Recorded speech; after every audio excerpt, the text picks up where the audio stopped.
Vamos a trabajar en este momento un tema relacionado con el comercio exterior a través de sus elementos o componentes, ¿ya?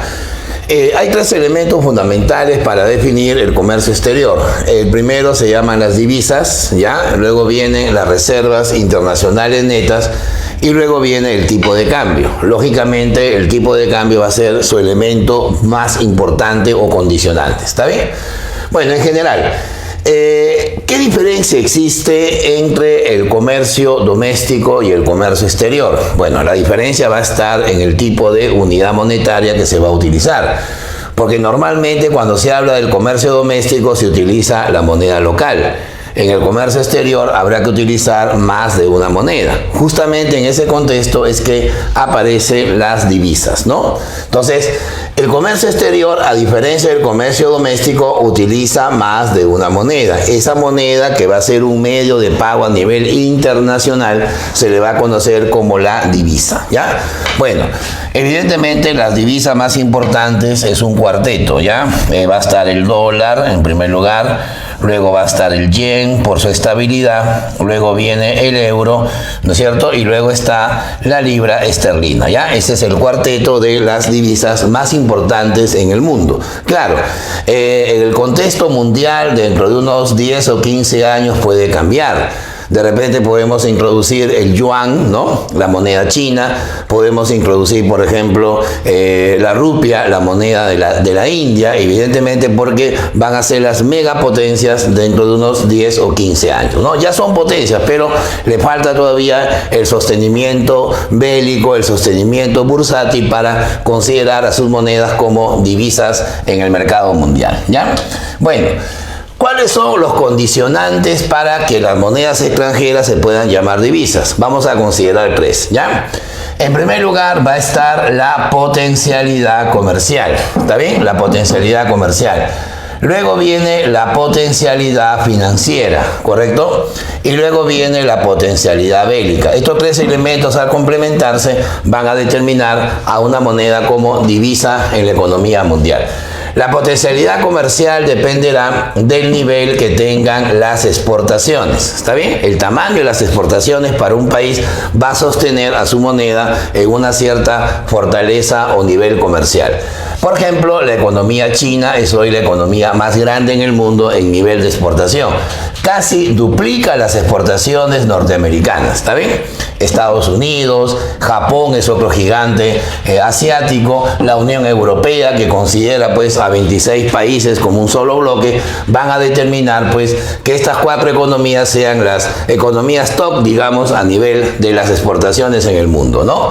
La potencialidad financiera está fundamentada en la capacidad acreedora, la capacidad bancaria, la capacidad de bolsa. La bolsa de valores es el termómetro de la economía mundial. Entonces ahí, por ejemplo, la situación cambia, ¿no? A Estados Unidos y Japón vamos a aunar el Reino Unido, ¿no? En este caso el Reino Unido está dentro de una política de Brexit, o sea, una política de apartarse del comercio mundial. Alemania, bueno, que es una economía casi independiente. Suiza, que es un bloque económico también muy exclusivo, van a determinar pues una capacidad bancaria, una capacidad netamente financiera, ¿no? Y por último viene la potencialidad bélica, que está definida bajo el poderío militar y nuclear de los países, ¿no? Estados Unidos, Rusia, Israel, el Reino Unido forman la llamada potencialidad bélica, ¿ya? Por eso decimos cuál es el país que sustenta las tres potencialidades. Ahí lo tenemos a Estados Unidos. Por eso que el dólar viene a ser, como quien dice, la moneda mundial, la moneda más importante, ¿no? Bueno, las reservas internacionales netas, conocidas como RIN, ¿no es cierto?, vienen a representar, digamos, la capacidad de sostenimiento que una economía tiene frente al mundo, ¿verdad? Y es ahí donde interviene un organismo constitucional autónomo que es el Banco Central de Reserva. Entonces, las reservas internacionales netas vienen a ser los activos, ya, bien clarito dice ahí, los activos con que cuenta un país, ¿no es cierto? Ahora vamos a ver cuáles son esos activos netos para hacer frente a sus obligaciones con el exterior. O sea, con las reservas una economía puede cubrir una determinada temporada de importaciones, puede cubrir endeudamiento externo, puede cubrir sostenimiento de las divisas, ¿no?, para la economía frente al mundo, ¿verdad? O sea, es como quien dice el soporte financiero que un país va a tener. Por eso le llaman reservas internacionales netas, que van a estar conformadas tanto por las divisas, o sea, los dólares, los euros, las libras, los yenes que un país tiene, más el llamado oro monetario. El oro monetario viene a representar el oro físico definido por un cierto peso. Normalmente la unidad de medida que se va a utilizar es la onza Croy, que es aproximadamente 32 gramos. En base a eso, cada lingote va a tener un determinado peso y ese peso se multiplica por su precio a nivel mundial, ¿no? En nuestro país, por ejemplo, hablando ya de mediados de este año 2020, estamos hablando de casi 60.000 millones de dólares, ¿no?, que el Perú tiene en este momento en reservas internacionales. Para tener una idea, 60.000 millones de dólares es más del presupuesto nacional de un año, imagínate, ¿no? Las reservas internacionales son más del doble de la deuda externa del país, ¿no? Entonces, eso significa, pues, evidentemente una capacidad suficiente para que una economía esté blindada, esté protegida frente al contexto internacional. Pero una pequeña observación.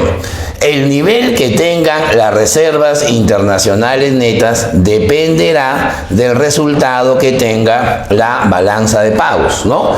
Dependerá del resultado, ¿no es cierto?, que va a tener la balanza de pagos de un país, ¿no? Si la balanza de pagos es positiva, hay un superávit en la balanza de pagos, las reservas evidentemente van a incrementarse, porque el país va a tener más entradas que salidas de moneda extranjera. Entonces eso le permite a la economía, pues, tener un soporte más positivo, ¿no? Pero si la balanza de pagos termina siendo negativa, entonces las reservas internacionales van a empezar a reducirse, ¿no es cierto? Esa sería la idea. Bueno, ahora viene el tipo de cambio. Ya, vamos a analizar entonces qué es el tipo de cambio y cuál es su estructura y cuál sería evidentemente su opción, ¿no? ¿Cuál sería su opción frente a la economía mundial? A ver, tipo de cambio es lo mismo que decir tasa de cambio, pero ¿cómo se define? Es el precio que tiene una moneda, ahí está bien claro, que tiene una moneda, pero en términos de otra moneda. O sea, es la proporción en que dos monedas se pueden intercambiar, una moneda en función de otra, ¿no es cierto? Eso se llama tipo de cambio. Por ejemplo, en nuestro país, aquí en la capital, un dólar equivale a un promedio de 3 soles con 40 céntimos, ¿no? En realidad estamos haciendo un redondeo. Si vamos a México, vamos a encontrar un dólar de 22 pesos mexicanos, ¿no?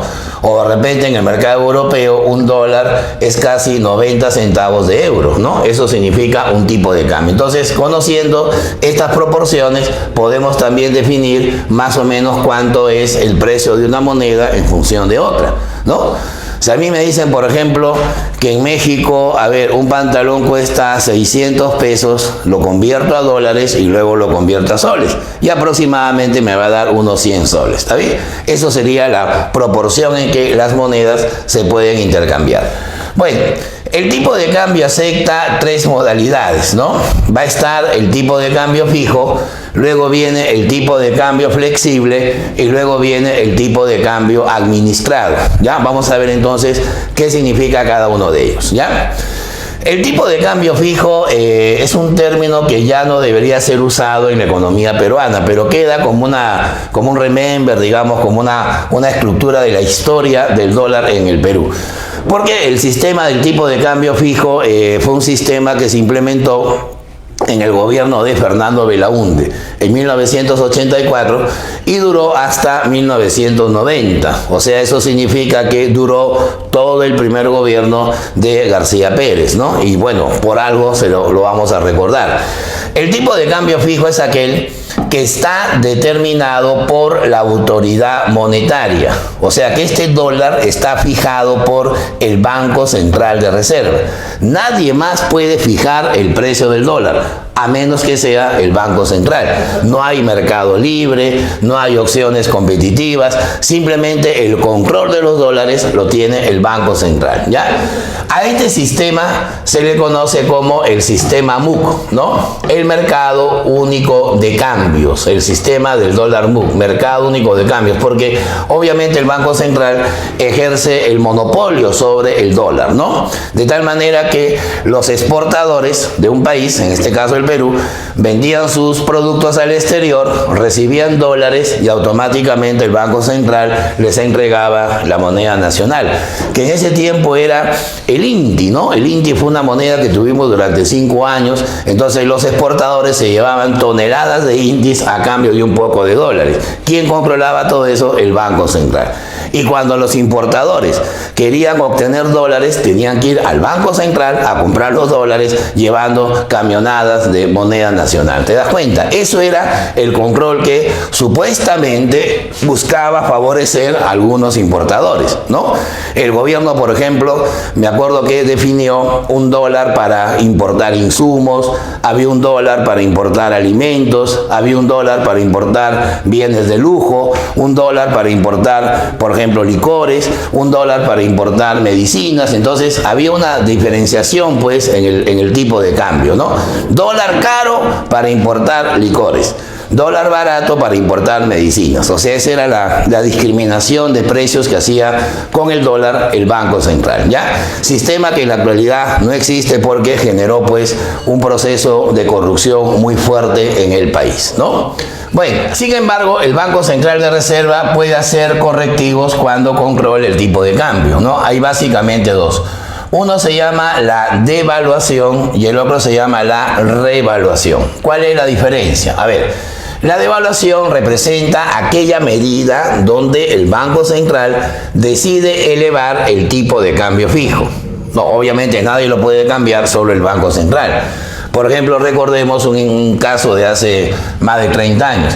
Teníamos un dólar de 40 INTIs, ¿no? Cuando había el dólar MUC, y de un momento a otro el gobierno de García lo subió hasta 60 INTIs, o sea, subió el precio en un 50%. Lógicamente, esta crecida en el tipo de cambio, ¿a quién benefició? Al sector exportador. Porque el exportador, al recibir sus dólares, sabía que iba a tener más INTIs en ese momento, ¿no? Iba a recibir más la moneda, más cantidad de la moneda local. En cambio, las importaciones iban a perjudicar porque ahora iba a costar más traer un producto importado. O sea, había un objetivo netamente de estabilidad comercial, supuestamente, que era mejorar pues la balanza comercial, ¿no? Pero claro, obviamente la devaluación iba a traer una consecuencia, digamos, colateral, que iba a ser la inflación. Porque los insumos importados para costear, digamos, la producción iban a tener un precio más alto, ¿no? Bueno, en cambio la revaluación viene a ser la disminución del tipo de cambio fijo, ¿no? Por ejemplo, tenemos un dólar de 40 INTIs y de un momento a otro lo bajamos a 30. ¿No? Esa decisión la toma un directorio, ¿no? De 7 personas que forman el BCR. Entonces, una caída en el tipo de cambio revalúa la moneda local. Por eso que los que ganan son los importadores, porque va a haber un dólar barato, pero los que van a perder son los que exportan, ¿no? Porque van a tener evidentemente que recibir menos unidades de moneda local por la moneda extranjera, ¿no?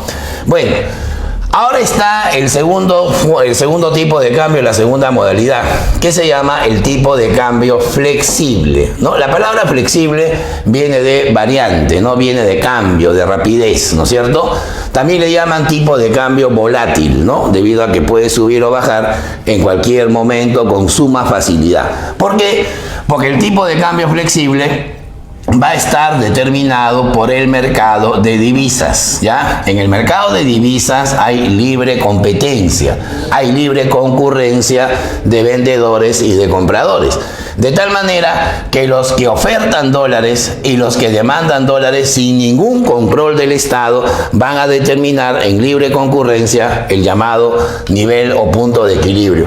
Por eso que algunos autores también le llaman flotación limpia. Le llaman limpia porque no hay ninguna, digamos, injerencia del Banco Central, ¿ya? Así, por ejemplo, mira, ¿Qué pasa si hay un aumento en la demanda de dólares, ¿no? Es decir, el sector que los adquiere, el sector que compra dólares, de un momento a otro impulsa la demanda. Eso va a generar que el tipo de cambio empiece a subir. Claro, eso en economía tiene un nombre, ¿no? Cuando el tipo de cambio es de libertad, es volátil, se le llama una depreciación de la moneda. En cambio, si baja la demanda por dólares, eso va a generar que disminuya el tipo de cambio. Y lógicamente al caer el tipo de cambio, la moneda local se estaría apreciando, ¿no? Hay una apreciación de la moneda local. ¿Se dan cuenta? O sea que el tipo de cambio y la demanda por esa moneda extranjera están en una relación directa, ¿no? Una sube, la otra también aumenta y viceversa, ¿no? En cambio, cuando sube la oferta de dólares, ¿no? El exceso de dólares hará que el tipo de cambio disminuya, o sea, lo cambia en sentido inverso. Y cuando baja la oferta por dólares, el tipo de cambio empieza a subir, ¿ya? Ahora, ¿de dónde viene esa demanda y de dónde viene esa oferta? Entonces, evidentemente el mercado tiene componentes. Vamos a ver cuáles son, ¿ya? ¿Quiénes ofertan dólares? En primer lugar, los exportadores nacionales, o sea, los empresarios que producen bienes internamente y los venden al exterior. El exportador evidentemente va a representar una situación de oferta, ¿no? Es el que ofrece dólares en el mercado.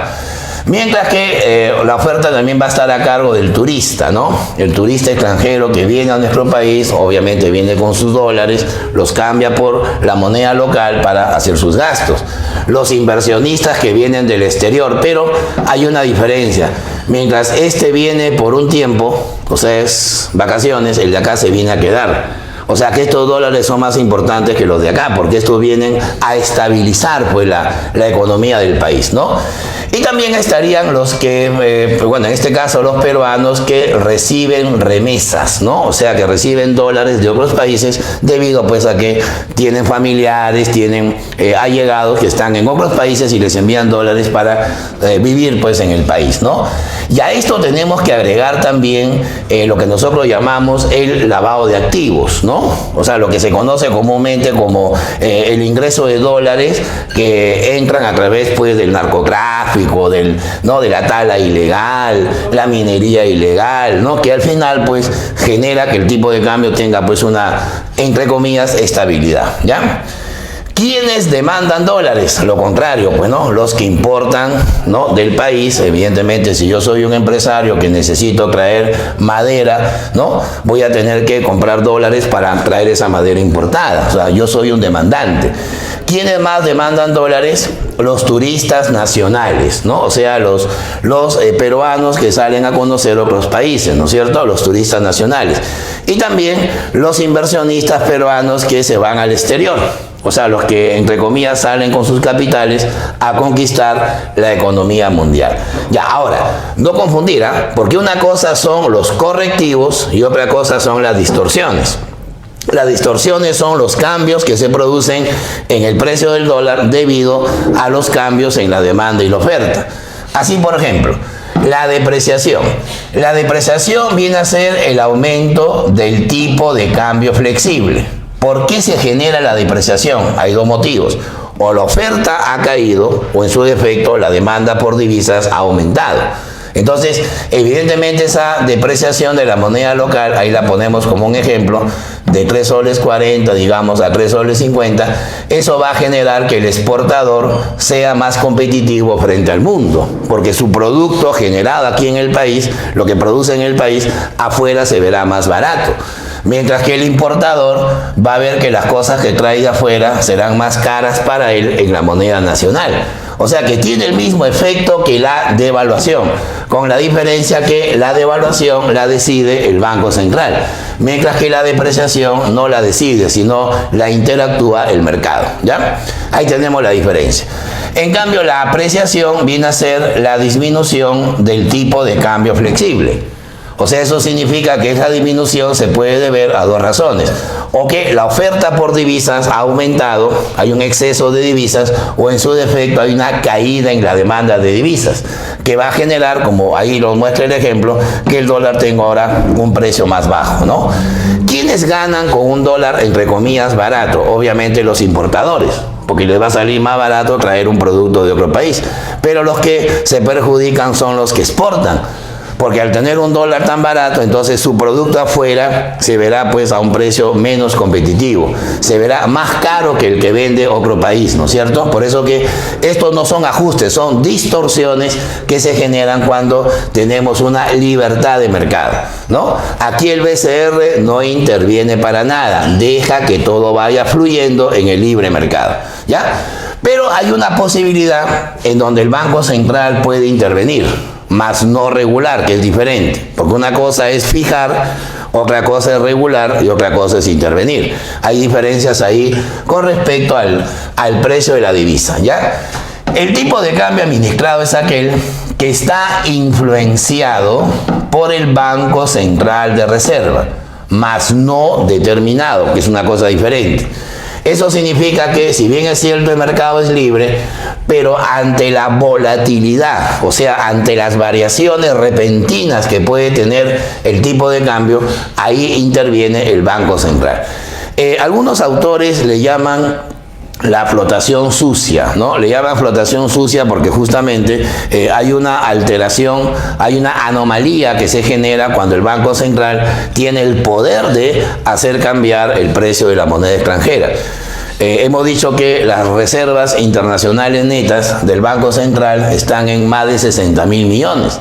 Entonces, en el Perú no hay nadie, no hay ninguna empresa, no hay ninguna persona natural que tenga esa capacidad de tener ahorro interno, ¿no? Por eso que el Banco Central aprovecha esa capacidad y a través de su directorio decide en qué momento va a intervenir sobre el mercado cambiario, ¿no?